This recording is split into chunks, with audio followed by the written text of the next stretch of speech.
काश मुझे भी गुरुकुल में विद्या अध्ययन करने का अवसर मिलता। प्रणाम आचार्य। कृष्णमतेस्तु। आचार्य, मैं भी आपका शिष्य बनकर गुरुकुल में प्रवेश करना चाहता हूँ। यह प्रश्न तो तुम्हारे पिता को मुझसे पूछना चाहिए। हमारे गुरुकुल में उच्च कुल के ब्राह्मण ही प्रवेश कर सकते हैं। किंतु मेरे पिता नहीं है। तो तुम अपनी माँ से पिताजी का नाम, कुल, गोत्र पूछ के आओ। गोविंद जय जय गोपाल जय जय राधा रमण हरे गोविंद जय जय गोविंद जय जय गोपाल जय जय राधा रमण हरे गोविंद जय जय जय राम कृष्ण हरि जय जय राम कृष्ण हरि जय जय राम कृष्ण हरि जय जय राम कृष्ण हरि।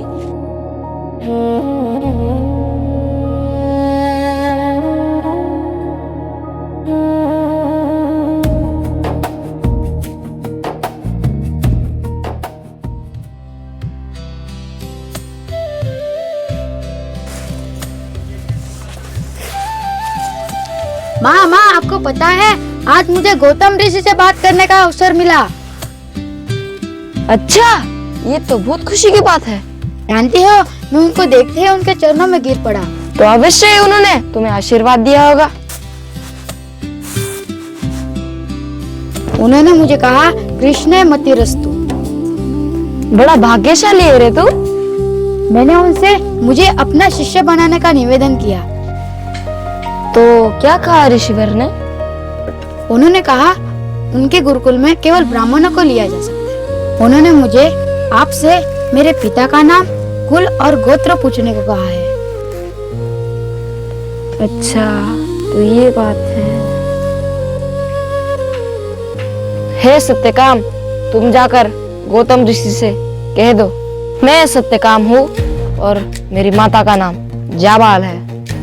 मेरी माँ ने अनेक घरों में सेवा की है और इसी प्रकार मुझे प्राप्त किया है, इसलिए मुझे पता नहीं मेरे पिता कौन है। तो तुम्हारा परिचय इतना ही है, तुम जाबाल के पुत्र सत्यकाम हो।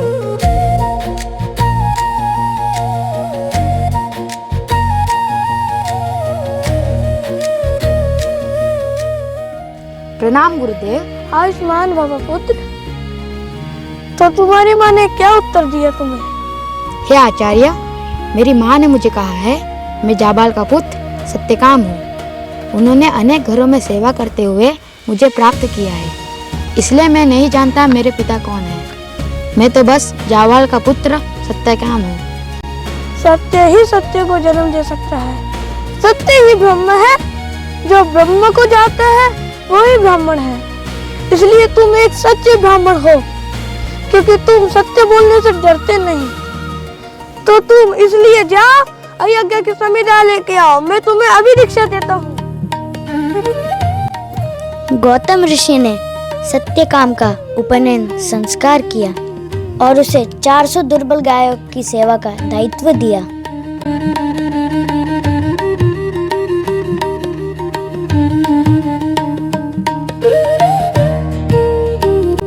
मैं कितना सौभाग्यशाली हूँ, गुरुदेव ने मुझे सेवा का अधिकार दिया। मैं इन 400 गायों को 1000 करके ही गुरुकुल लौटूंगा।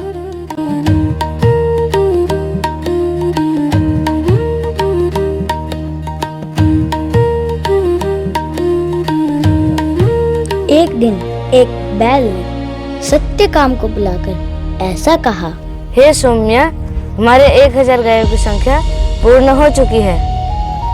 तुम्हारी प्रतिज्ञा पूर्ण हुई, इसलिए हम गुरुगृह वापस जा सकते हैं। इस बैल के अंदर वायु देवता ने प्रवेश किया था। उन्होंने सत्यकाम को बुलाकर प्रथम स्तर के ब्रह्म ज्ञान का उपदेश दिया।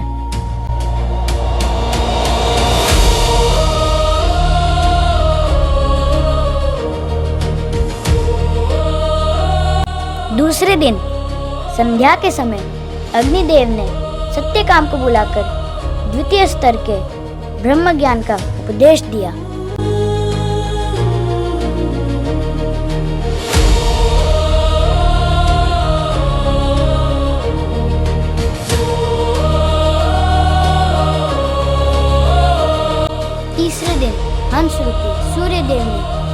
सत्यकाम को तीसरे स्तर के ब्रह्म ज्ञान का उपदेश दिया।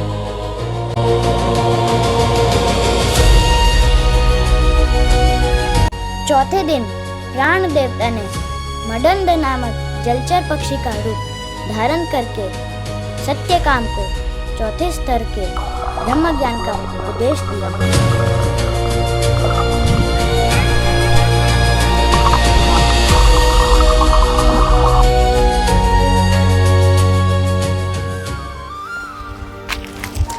नाम गुरुदेव।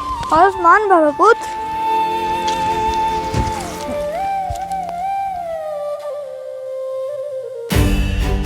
इसके चेहरे को देखकर यह पता चल रहा है कि इसने अपने सेवा भाव के कारण ब्रह्म ज्ञान प्राप्त कर लिया है। वत्स, तो गुरुकुल में तुम्हारा फिर से स्वागत है। गुरुदेव, मनुष्य से अलग 4 दिव्य प्राणियों ने मुझे ब्रह्म ज्ञान प्रदान कर दिया, परंतु मैंने गुरुजनों से सुना है कि अपने आचार्य के श्रीमुख से सुनने पर ही ब्रह्म ज्ञान हृदय में प्रवेश करता है। प्रिय सत्यकाम, मैं तुम्हारी गुरु भक्ति देख के ये आशीर्वाद देता हूँ कि समस्त वेदों का ज्ञान तुम्हारे हृदय में प्रकाशित हो जाए।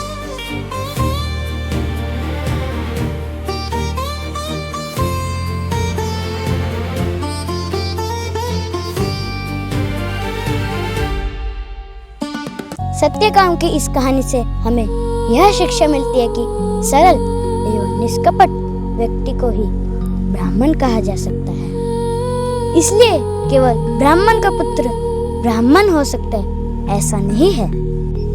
किसी भी कुल में जन्म लेने पर भी स्वभाव, लक्षण और गुण से ही किसी को ब्राह्मण कहा जा सकता है। सत्यकाम की गुरु सेवा का आदर्श प्रत्येक व्यक्ति के लिए अनुसरण योग्य है। सत्यकाम ने उत्साहपूर्वक गुरुदेव की गायों की सेवा कर गुरुदेव को संतुष्ट किया। उसकी गुरु सेवा से प्रसन्न होकर देवताओं ने उसे ब्रह्म ज्ञान प्रदान किया, परंतु उसने अभिमान न कर पुनः गुरु से ब्रह्म ज्ञान श्रवण करवाने की विनती की। इससे सत्यकाम ने हमें यह शिक्षा दी है कि आध्यात्मिक गुरु के मुख से ही भगवान की कथा सुननी चाहिए। ऐसे सरल एवं निष्कपट गुरु सेवक ही दूसरों का कल्याण कर सकते हैं।